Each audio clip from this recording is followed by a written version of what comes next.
हिंदी कलम में फिर से आपका एक बार स्वागत है। ये वीडियो विशेष रूप से माध्यमिक और उच्च माध्यमिक से संबंधित है। ये news paper cutting Dainik Bhaskar का है, आज का है यानी 30/10/2022 का पटना का संस्करण। और ये न्यूज़ आपको पेज नंबर 6 पे देखने को मिल जाएगा।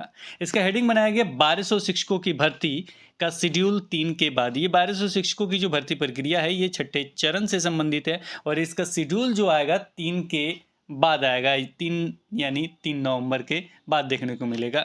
क्यों? क्योंकि हाईकोर्ट में एक केस चल रहा है, इसके बारे में विस्तृत रूप से लिखा भी गया। उसका निर्णय जो है वो 3 नवंबर को आ सकता है।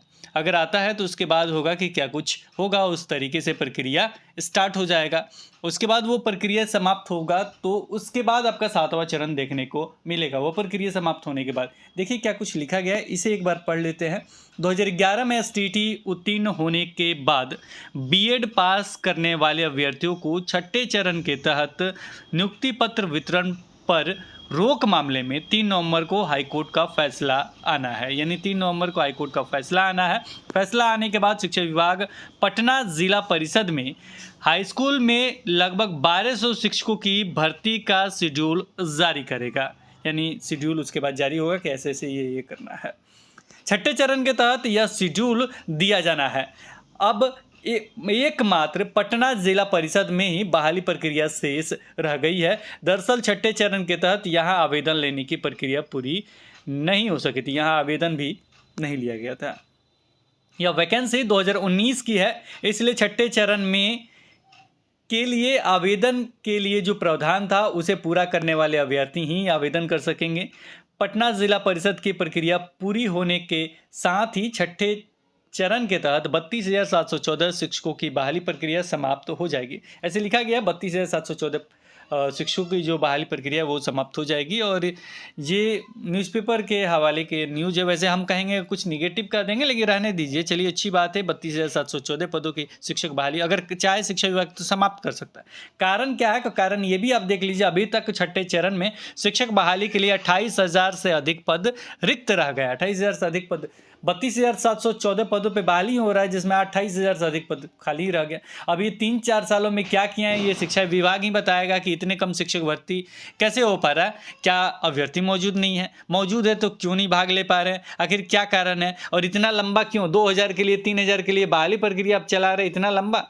ये भी पूछने और सोचने वाली बात है। लेकिन शिक्षा विभाग देखिए क्या कर रहा है, अभी तो फंसा ही है। चलिए आगे देखते हैं, मतलब कोर्ट के मामले में ये चीज़ फंसा ही है। छठा चरण की बहाली प्रक्रिया पूरी होने के बाद, इन्होंने लिखा छठा चरण की बहाली प्रक्रिया पूरी होने के बाद 7वें चरण के तहत उच्च और उच्चतर माध्यमिक स्कूलों में 1.22 लाख शिक्षकों की बहाली प्रक्रिया शुरू होनी है। अब इतना बहाली ये दिखा रहे हैं, इतना रिक्त पद दिखा रहे हैं, ठीक है, लेकिन ये प्रक्रिया शुरू होने वाली है 7वां चरण का। लेकिन इसका तिथि तभी होगा जब आपका छठा चरण क्लोज हो जाएगा। छठा चरण कम क्लोज होगा इनके हिसाब से, ये 3 नवंबर के बाद जो भी शेड्यूल आएगा उसके हिसाब से क्लोज हो जाएगा। उसके बाद आपका 7वां चरण देखने को मिल जाएगा। इसी न्यूज़ के हिसाब से बता रहे हैं।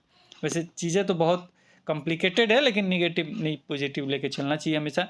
छठे चरण में रिक्त रह गए सीट 7वें चरण में की बहाली में जुड़ जाएंगे। इसके साथ ही हम आपको एक चीज़ और क्लियर कर दें कि ये एस्टेट और स्टेट पेपर 1 और स्टेट पेपर 2 से संबंधित है। सीटेट से संबंधित या बीटेट से संबंधित ये बहाली प्रक्रिया नहीं है, ये हम आपको क्लियर करते हैं। पिछले माह शिक्षा विभाग ने हाईकोर्ट के निर्देश के बाद 2011 में एसटीटी उत्तीर्ण होने के बाद बीएड पास करने वाले अभ्यर्थियों को छठे चरण के तहत नियुक्ति पत्र वितरण पर रोक लगाने संबंधी आदेश जारी किया था। यानी रोक लगाने संबंधी आदेश जारी हुआ था। और ये बीएड स्टार्टिंग वाला नहीं था, लास्ट में इधर जो किए हैं उनके साथ ये हुआ है कि उस पर रोक लगना चाहिए। तो ये था पूरा मामला। तो देखिए ये कब तक कंप्लीट होता है, अब इंतज़ार है 3 नवंबर का। 3 नवंबर में देखिए क्या होता है, उसके बाद क्या कुछ होता है वो आपको फाइनल पता चलेगा। फिलहाल अभी रोक लगा हुआ है और कोई भी बहाली प्रक्रिया नहीं हो रही है। प्राइमरी पे कुछ भी नहीं है तो भी सरकार इस पर कुछ नहीं बोल रही। ये भी एक नया ये है कि उस पर क्यों नहीं बोला जा रहा है, जब रोक नहीं है, कोई बहाली प्रक्रिया नहीं है, कि उसका तो बहाली प्रक्रिया स्टार्ट हो जाना चाहिए।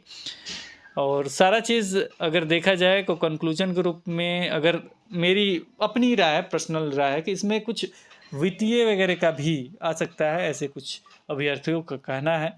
तो ये भी कुछ चीज़ें हैं जो पहले से जो अभी शिक्षक बने हैं कि उन सारे प्रोसेस को कंप्लीट के बाद में केंद्र वगैरह का मिला का सारा प्रोसेस होने के बाद में भी नए मतलब वित्तीय सत्र में ये सारी चीज़ हो सकते हैं। ये मतलब मेरा पर्सनल व्यू है, ऐसा देखने को मिल रहा है और सुनने को भी जो चीज़ें मिला है वो ऐसा ही है। फिलहाल 31 तक न्यूज़पेपर में दिया गया था कि नियमावली वगैरह के बारे में 31 तक आ जाएगा। इसके बारे में अभी तक कोई अपडेट नहीं है। कल है 31 तक देखिए शिक्षा विभाग को दे देना चाहिए। अगर वो हमेशा कहते हैं कि न्यूज़पेपर में जो बातें निकल के बाहर आती हैं वो उसी को पढ़िए, उसी को देखिए। यानी न्यूज़पेपर में हम देंगे सारा चीज़ कि जो भी होगा, यहाँ क्यों आप डेली का डेली आ जाते हैं आप लोग, ये हमेशा सचिवालय में कहा जाता है। तो न्यूज़पेपर के हवाले से ही हम आपको खबर बता रहे हैं कि बताया गया था कि 31 तारीख को आपको शेड्यूल कह रहे हैं, आपको नियमावली देखने को मिलेगा। तो इंतज़ार है, कल तक लास्ट डेट है, देखिए क्या कुछ होता है, ये तो वक्त बताएगा। अब न्यूज़पेपर की बात सही होता है कि शिक्षा विभाग का बात सही होता है, या शिक्षा विभाग जो कहता है उस पर अमल होता है, ये भी बात है। क्योंकि हमेशा अभ्यर्थी शिक्षा विभाग पर ही विश्वास करते हैं कि उनके ही थ्रू सारा बहाली वगैरह सारा प्रोसेस होता है। मुझे भी ऐसा लगता है कि शिक्षा विभाग को देखना चाहिए और जल्द से जल्द नियमावली कम से कम दे देना चाहिए, ताकि अभ्यर्थियों में थोड़ा पॉजिटिव एनर्जी आ जाए, उन्हें उम्मीद लगे कि उनकी बहाली संभव है और जल्द हो जाएगी। फिलहाल इस वीडियो में इतना ही, फिर मिलेंगे एक नए वीडियो के साथ, नए अपडेट के साथ। तब तक देखते रहें, बने रहें दी क्लब पे। धन्यवाद, बाय बाय।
सब्सक्राइब कीजिए हिंदी क्लब को, दबाइए इस बेल आइकॉन को ताकि हमारा वीडियो आपको मिले सबसे पहले।